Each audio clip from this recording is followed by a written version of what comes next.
ಎಲ್ಲರಿಗೂ ನಮಸ್ಕಾರ. Amitha's kitchen and life ಸ್ಟೈಲಿಗೆ ಸ್ವಾಗತ. ಸ್ನೇಹಿತರೆ, ಇಲ್ಲಿ ನಾನು ಖರ್ಜೂರ ತಗೊಂಡಿದ್ದೇನೆ. ಖರ್ಜೂರವನ್ನು ಉಪಯೋಗಿಸಿಕೊಂಡು ಒಂದು ಹೆಲ್ದಿಯಾದ ಒಂದು ರೆಸಿಪಿಯನ್ನು ಮಾಡುವ. ಈಗ ಫಸ್ಟಿಗೆ ಖರ್ಜೂರದ ಬೀಜ ಮತ್ತು ಖರ್ಜೂರವನ್ನು ಇವಾಗ ಬೇರ್ಪಡಿಸಿಕೊಳ್ಳುವ. ಬೀಜವನ್ನು ತೆಗೆದು ಎಲ್ಲವನ್ನು ಫಸ್ಟಿಗೆ ಬೀಜ ತೆಗೆದಿಟ್ಕೊಳ್ಳುವ. ಇವಾಗ ಇಲ್ಲಿ ಖರ್ಜೂರದ ಬೀಜ ಎಲ್ಲ ತೆಗೆದಾಯಿತು. ಇವಾಗ ಇದನ್ನು ಕುಕ್ಕರಿಗೆ ಹಾಕಿಕೊಳ್ಳುವ. ಒಂದು 20 ಖರ್ಜೂರ ಉಂಟು. ಅದಕ್ಕೀಗ ನೀರನ್ನು ಕೂಡ ಹಾಕ್ತಾ ಇದ್ದೇನೆ. ನೋಡಿ, ಖರ್ಜೂರ ಮುಳುಗುವಷ್ಟು ನೀರನ್ನು ಕೂಡ ಹಾಕಿ ಮುಚ್ಚಳ ಮುಚ್ಚಿ 1 ವಿಶಿಲ್ ಬರುವ ತನಕ ಇದನ್ನು ನಾವು ಬೇಯಿಸಿಕೊಳ್ಳುವ. ಇವಾಗ ಇಲ್ಲಿ ನೋಡಿ, 1 ತೆಂಗಿನಕಾಯಿ ತುರಿ ತಗೊಂಡಿದ್ದೇನೆ. ಹಸಿ ತೆಂಗಿನಕಾಯಿ ತುರಿ. ಇದರ ಹಾಲು ತೆಗಿಬೇಕು. ನೀವು ತೆಂಗಿನಕಾಯಿದು ಹಾಲು ತೆಗಿಬೇಕಾದ್ರೆ ಯಾವಾಗಲೂ ಹಸಿ ತೆಂಗಿನಕಾಯಿಯನ್ನೇ ತಗೊಳ್ಳಿ, ಅಂದರೆ ಜಾಸ್ತಿ ಅದರಲ್ಲಿ ಹಾಲು ಇರ್ತದೆ. ಹಾಗಾಗಿ ಒಂದು ದೊಡ್ಡ ಹಸಿ ತೆಂಗಿನಕಾಯಿದು ತುರಿಯನ್ನು ಇವಾಗ ಇಲ್ಲಿ ಮಿಕ್ಸರ್ ಜಾರಿಗೆ ಹಾಕಿಕೊಳ್ಳುವ.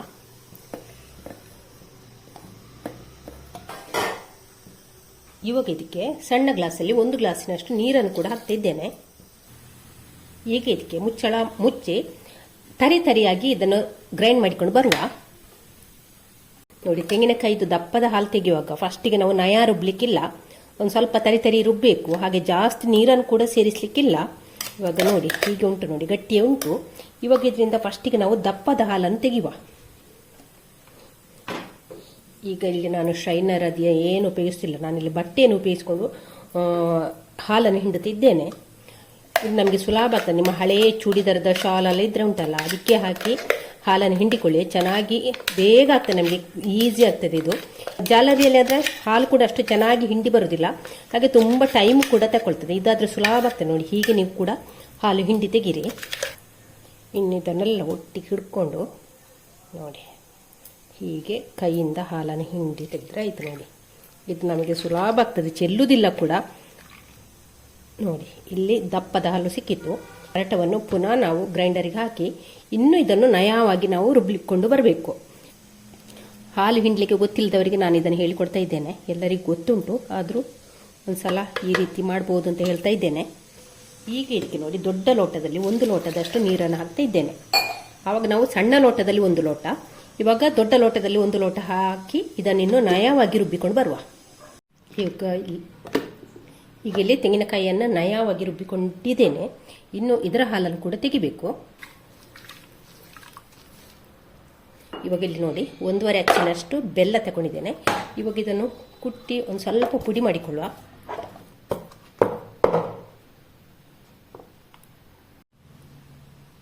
ಇವಾಗ ಈ ಬೆಲ್ಲದ ಪುಡಿಗೆ 1 ಲೋಟ ನೀರು ಹಾಕಿ ಬೆಲ್ಲವನ್ನು ಕುದಿಸಿಕೊಳ್ಳುವ.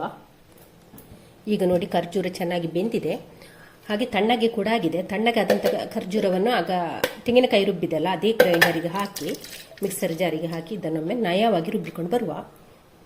ನೋಡಿ, ಖರ್ಜೂರವನ್ನೆಲ್ಲ ರುಬ್ಬಿಕೊಂಡಾಯಿತು. ಈ ರೀತಿ ರುಬ್ಬಿಕೊಂಡ್ರೆ ಆಯಿತು, ಜಾಸ್ತಿ ನೀರು ಹಾಕ್ಲಿಕ್ಕಿಲ್ಲ. ಇವಾಗ ಇದನ್ನು ನಾವು ಪಕ್ಕಕ್ಕೆ ಇಟ್ಟುಕೊಳ್ಳುವ. ಈಗ ನೋಡಿ, ಬೆಲ್ಲ ಪೂರ್ತಿ ಕರಗಿದೆ. ಇಷ್ಟಾದರೆ ಸಾಕು, ಪಾಕ ಮಾಡಲಿಕ್ಕಿಲ್ಲ. ಬೆಲ್ಲ ಕರಗಿದ್ರೆ ಸಾಕು. ಸ್ಟವ್ ಮೇಲೆ ಒಂದು ಕಡಾಯಿಯನ್ನು ಇಟ್ಟಿದ್ದೇನೆ. ಅದಕ್ಕೀಗ 1 ಟೀ ಸ್ಪೂನ್ ಅಷ್ಟು ತುಪ್ಪವನ್ನು ಹಾಕುವ. ಹಾಕಿಲ್ಲಿ ಗೇರು ಬೀಜ ಮತ್ತು ಒಣ ದ್ರಾಕ್ಷಿಯನ್ನು ಫ್ರೈ ಮಾಡಬೇಕು. ಫಸ್ಟಿಗೆ ಗೇರು ಬೀಜ ಹಾಕಿಕೊಂಡು ಫ್ರೈ ಮಾಡಿದರೆ ಆಯಿತು. ಇದಕ್ಕೀಗ ಒಣ ದ್ರಾಕ್ಷಿಯನ್ನು ಕೂಡ ಹಾಕಿಕೊಂಡು ಫ್ರೈ ಮಾಡುವ. ಇವಾಗ ಇಲ್ಲಿ ಫ್ರೈ ಆದಂಥ ಗೇರು ಬೀಜ ಮತ್ತು ಒಣ ದ್ರಾಕ್ಷಿಯನ್ನು ಒಂದು ಪ್ಲೇಟ್ಗೆ ತೆಕ್ಕೊಳ್ಳುವ. ಅದಕ್ಕೀಗೊಂದು 3 ಟೇಬಲ್ ಸ್ಪೂನ್ನಷ್ಟು, ಒಂದು 2 ಟೇಬಲ್ ಸ್ಪೂನ್ನಷ್ಟು ಸಾಕು, 2 ರಿಂದ 3 ಟೇಬಲ್ ಸ್ಪೂನ್ನಷ್ಟು ರವೆಯನ್ನು ಹಾಕಿಕೊಳ್ಳುವ. ರವೆಯನ್ನು ಹಾಕಿ ಸ್ವಲ್ಪ ಘಮ ಬರೋ ತನಕ ಫ್ರೈ ಮಾಡಿದರೆ ಆಯಿತು.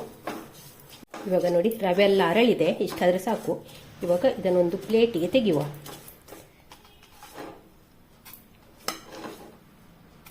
ಇವಾಗ ಅದೇ ಕಡಾಯಿಗೆ 1 ಟೇಬಲ್ ಸ್ಪೂನ್ ತುಪ್ಪವನ್ನು ಹಾಕಿಕೊಳ್ಳುವ. ಇವಾಗ ನಾವು ಅದಕ್ಕೆ ಗ್ರೈಂಡ್ ಮಾಡಿಟ್ಟುಕೊಂಡಂಥ ಖರ್ಜೂರವನ್ನು ಹಾಕುವ.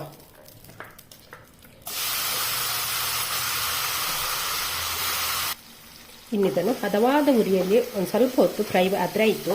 ಈ ಖರ್ಜೂರದ ವಾಸನೆ ಕೂಡ, ಹಸಿ ವಾಸನೆ ಹೋದರೆ ಆಯಿತು. ಅಂದರೆ ತುಪ್ಪದಲ್ಲಿ ಹೊಡೆದ್ರೆ ಉಂಟಲ್ಲ, ಫ್ಲೇವರ್ ಒಳ್ಳೇದಿರ್ತದೆ. ಅದಕ್ಕೆ ಒಂದು ಸ್ವಲ್ಪ ಇದನ್ನು ತುಪ್ಪದಲ್ಲಿ ಬೆಚ್ಚಗೆ ಮಾಡಿಕೊಳ್ಬೇಕು. ಇಲ್ಲಿ ನೋಡಿ, ಖರ್ಜೂರವನ್ನು ಒಂದು 2 ನಿಮಿಷ ಹದವಾದ ಉರಿಯಲ್ಲಿ ಫ್ರೈ ಮಾಡಿಕೊಂಡಿದ್ದೇನೆ. ಇವಾಗ ಇದಕ್ಕೆ ನಾವು ತೆಳ್ಳಗಿನ ತೆಂಗಿನಕಾಯಿ ಹಾಲನ್ನು ಸೇರಿಸ್ತಾ ಇದ್ದೇನೆ. ತೆಳ್ಳಗಿನ ತೆಂಗಿನಕಾಯಿ ಹಾಲನ್ನು ಸೇರಿಸುವ. ಸೇರಿಸಿ ಒಮ್ಮೆ ಚೆನ್ನಾಗಿ ಮಿಕ್ಸ್ ಮಾಡುವ. ಎಲ್ಲವೂ ಕೂಡ ಚೆನ್ನಾಗಿ ಬೆರಿಬೇಕು. ಇವಾಗ ಇದಕ್ಕೆ ಒಂದು ಚಿಟಿಕೆ ಉಪ್ಪನ್ನು ಸೇರಿಸಿಕೊಳ್ಳುವ. ಈಗ ನೋಡಿ ಇಲ್ಲಿ ಚೆನ್ನಾಗಿ ಕುದಿ ಬರ್ತಾ ಉಂಟು. ಆ ಹೊತ್ತಿಗೆ ಇಲ್ಲಿ ಹುರಿದಿಟ್ಟಂಥ ರವೆಯನ್ನು ಇದಕ್ಕೆ ಹಾಕಿಕೊಳ್ಳುವ. ಸ್ವಲ್ಪ ಸ್ವಲ್ಪ ಹಾಕಿಕೊಂಡು ಇದು ಗಂಟು ಕಟ್ಟದ ರೀತಿಯಲ್ಲಿ ತಿರುಗಿಸ್ಕೊಂಡ್ರೆ ಆಯಿತು. ಇವಾಗ ನೋಡಿ ರವೆ ಹಾಕಿ 2 ನಿಮಿಷ ಆಗಿದೆ, ರವೆ ಬೆಂದಿದೆ. ಇವಾಗ ಇದಕ್ಕೆ ನಾವು ಕರಗಿಸಿಕೊಂಡಂಥ ಬೆಲ್ಲವನ್ನು ಹಾಕಿಕೊಳ್ಳುವ.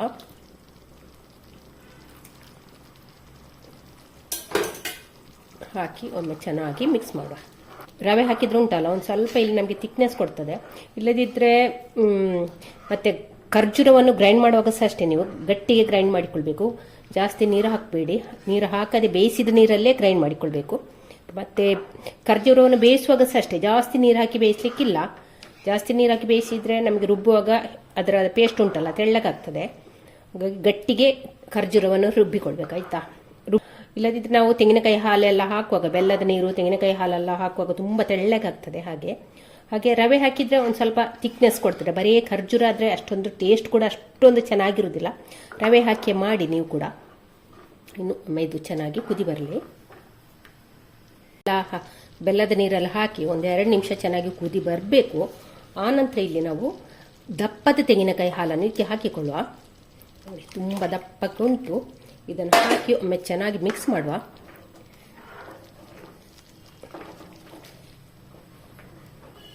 ದಪ್ಪದ ತೆಂಗಿನಕಾಯಿ ಹಾಲು ಹಾಕಿದ ನಂತರ ಜಾಸ್ತಿ ಕುದಿಸ್ಲಿಕ್ಕಿಲ್ಲ. ಒಂದು ಕುದಿ ಬಂದರೆ ಸಾಕು.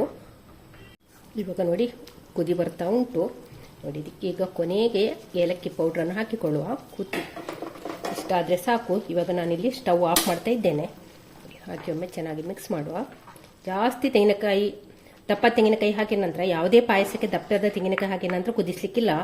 ಒಂದೇ ಒಂದು ಕುದಿ ಬಂದರೆ ಸಾಕು. ನೋಡಿ ಒಳ್ಳೆ ಘಮ ಘಮ ಬರ್ತಾ ಉಂಟು. ಹಾಗೆ ಇವಾಗ ಫ್ರೈ ಮಾಡಿಟ್ಟಂಥ ಗೋಡಂಬಿ ಮತ್ತು ಒಣ ದ್ರಾಕ್ಷಿಯನ್ನು ಕೂಡ ಹಾಕಿಕೊಳ್ಳುವ. ಹಾಕಿ ಚೆನ್ನಾಗಿ ಮಿಕ್ಸ್ ಮಾಡುವ. ವಾವ್, ನೋಡಿ ಎಷ್ಟು ಸುಲಭವಾಗಿ ಹೆಲ್ದಿ ಆದಂಥ ಖರ್ಜೂರ ಪಾಯಸ ರೆಡಿ ಆಯಿತು. ನೋಡಿ ನೀವು ಕೂಡ ಒಂದ್ಸಲ ಟ್ರೈ ಮಾಡಿ. ಹಾಗೆ ಹೆಲ್ತಿಗೂ ಕೂಡ ತುಂಬಾ ಒಳ್ಳೇದಿದು. ಮಕ್ಕಳಿಗೆಲ್ಲ ಕೊಟ್ಟರೆ ಉಂಟಲ್ಲ ತುಂಬಾ ಒಳ್ಳೆಯದು. ನೋಡಿ ರೆಡಿ ಆಯಿತು. ಸ್ನೇಹಿತರೆ, ವಿಡಿಯೋ ಇಷ್ಟ ಆಯಿತಾ? ಹಾಗಾದರೆ ನೀವು ಕೂಡ ಒಂದ್ಸಲ ಟ್ರೈ ಮಾಡ್ತೀರಲ್ಲ? ಹಾಗಾದರೆ ಒಂದು ಲೈಕ್ ಮಾಡಿ. ಹಾಗೆ ನಿಮ್ಮ ಫ್ಯಾಮಿಲಿ ಫ್ರೆಂಡ್ಸ್ಗಳಿಗೆಲ್ಲ ಶೇರ್ ಮಾಡಿ. ಚಾನಲ್ಗೆ ಯಾರಾದರೂ ಹೊಸಬ್ರಿದ್ರೆ ಪ್ಲೀಸ್ ಸಬ್ಸ್ಕ್ರೈಬ್ ಮಾಡಿಕೊಂಡು ಚಾನಲನ್ನು ನೋಡಿ. ನಾಳೆ ನಾವು ಹೊಸ ಬ್ಲಾಗ್ ಅಥವಾ ರೆಸಿಪಿಯೊಂದಿಗೆ ಸಿಗೋಣ. ಅಲ್ಲಿವರೆಗೆ take care. Bye bye. Thank you ಸ್ನೇಹಿತರೆ.